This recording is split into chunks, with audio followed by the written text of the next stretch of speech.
नमस्कार, आप देख रहे हैं न्यूज एक्सप्रेस। मेरा नाम है ऋतिक ठाकुर। आज हम इस वीडियो में किसी राजनीतिक बयानबाजी की बात नहीं करेंगे। आज बात करेंगे उस भविष्य की जो हमारे और आपके घरों में पल रहा है। अगर मैं आपसे कहूं कि देश के एक बड़े राज्य राजस्थान में 10 में से 7 सरकारी स्कूल ऐसे हैं जो कभी भी गिर सकते हैं। अगर मैं कहूं कि लाखों बच्चे ऐसी छतों के नीचे बैठकर पढ़ रहे हैं जो हर पल मौत को न्योता दे रही है, तो आप क्या मानेंगे? मानना पड़ेगा, क्योंकि यह आरोप किसी विपक्षी नेता का नहीं है।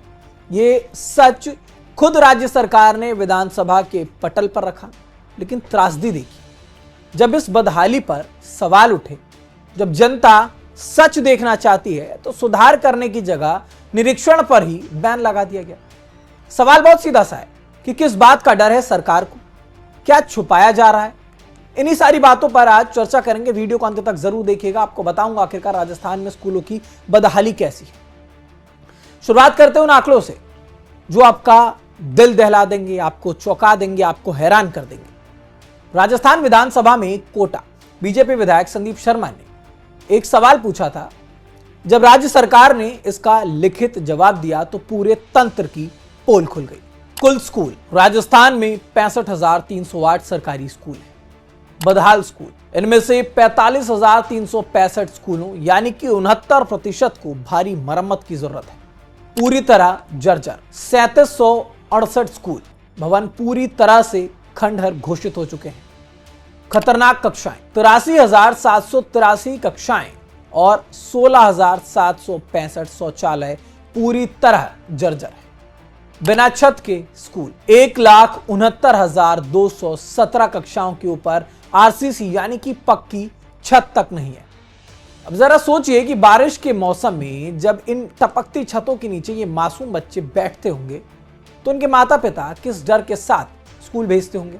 क्या यही है हमारा मॉडल एजुकेशन सिस्टम, जिसके लिए हम भारी भरकम बजट पेश करते हैं, तमाम बड़े बड़े प्रस्ताव दिखाते हैं कि भाई एजुकेशन सिस्टम को लेकर के हम इस तरीके के काम करें, शिक्षा व्यवस्था में इतनी मजबूत करेंगे।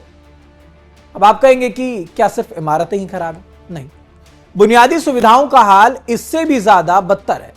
केंद्रीय शिक्षा मंत्रालय का UDISE यानी कि unified district information system for education, इसका डेटा उठाकर अगर आप देखें तो विधानसभा में नेता प्रतिपक्ष टीकाराम जूली के सवाल पर जो आंकड़े सामने आए वो बताते हैं राज्य के 611 स्कूल बिना किसी इमारत यानी बिना भवन के खुले आसमान या पेड़ों के नीचे चल रहे हैं।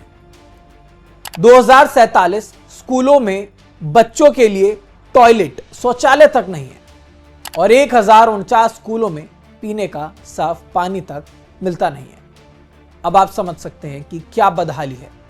वो बच्चे क्या सफर कर रहे होंगे, क्या पढ़ेंगे वो बच्चे। सालों साल से सरकारें आई हैं, गई हैं, अरबों खरबों रुपए का शिक्षा बजट पास हुआ है, लेकिन सवाल ये है कि ये पैसा गया तो गया कहां, और वो जो बजट बनाया जाता है, आय और व्यय की बात होती है, उसका हो क्या रहा है। इतने सालों से जब सत्ता में बैठे हुए लोग ये दावे कर रहे थे तो जमीन पर 69% स्कूल जर्जर कैसे रह गए।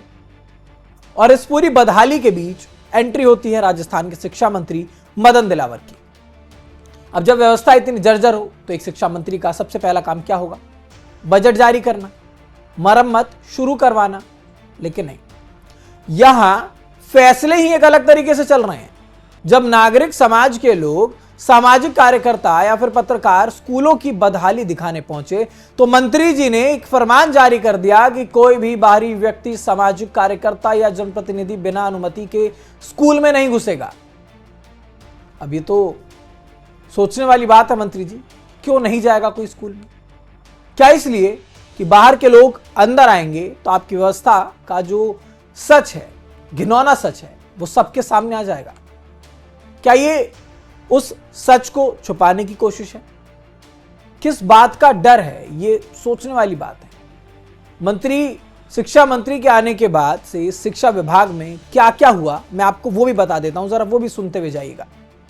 निरीक्षण पर पाबंदी, सच दिखाने वाले एक्टिविस्ट पर सख्ती और बैन, सूर्य नमस्कार का आदेश, स्कूलों में पढ़ाई और सुरक्षा से ज्यादा ध्यान सूर्य नमस्कार अनिवार्य करने पर रहा।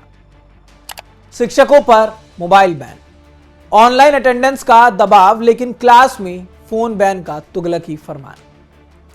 इतिहास बदलने की बहस।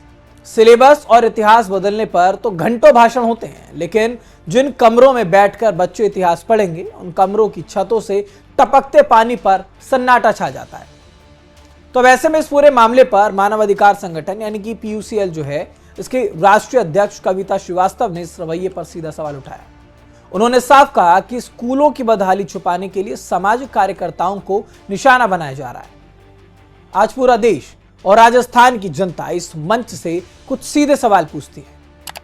पहला सवाल, अगर 69% स्कूल जर्जर है तो सरकार का ध्यान मरम्मत पर क्यों नहीं, निरीक्षण रोकने पर क्यों है? दूसरा सवाल, अगर कल को किसी जर्जर छत से गिरने से किसी मासूम बच्चे की जान जाती है तो उसकी जिम्मेदारी कौन लेगा? क्या शिक्षा मंत्री इस्तीफा देंगे? तीसरा सवाल, सालों से आ रहे शिक्षा बजट का पैसा किस गड्ढे में जा रहा है? 600 से ज्यादा स्कूल आज भी बिना इमारत के चल रहे हैं। तो दोस्तों, शिक्षा किसी राजनीति का विषय नहीं होती। देश को बढ़ाने के लिए जो चीज सबसे मजबूत होनी चाहिए वो है शिक्षा, और शिक्षा की बदहाली आप देख रहे हैं। यह हमारे बच्चों की जिंदगी का सवाल है। अगर स्कूल सुरक्षित नहीं होंगे तो देश का भविष्य कैसे सुरक्षित होगा? फिलहाल इस रिपोर्ट में हमने जिन आंकड़ों का जिक्र किया है, चाहे वो राजस्थान विधानसभा के तमाम जो सवाल हैं उन पर हो, उनके डेटा पर हो, उनके जो संदर्भ हैं, वो सारी चीज़ हमने आपको बताई। लेकिन इन सारे संदर्भों से, इन सारे सवालों से एक ही जो यक्ष प्रश्न है वो निकल कर आता है कि आखिरकार क्या देश में जिस तरीके की राजनीति चल रही है उनकी भेंट ये एजुकेशन सिस्टम चढ़ता रहेगा? ये अपने आप में बहुत बड़ा सवाल है। फिलहाल देश दुनिया से जुड़ी तमाम खबरों के लिए देखते रहिए न्यूज़ एक्सप्रेस।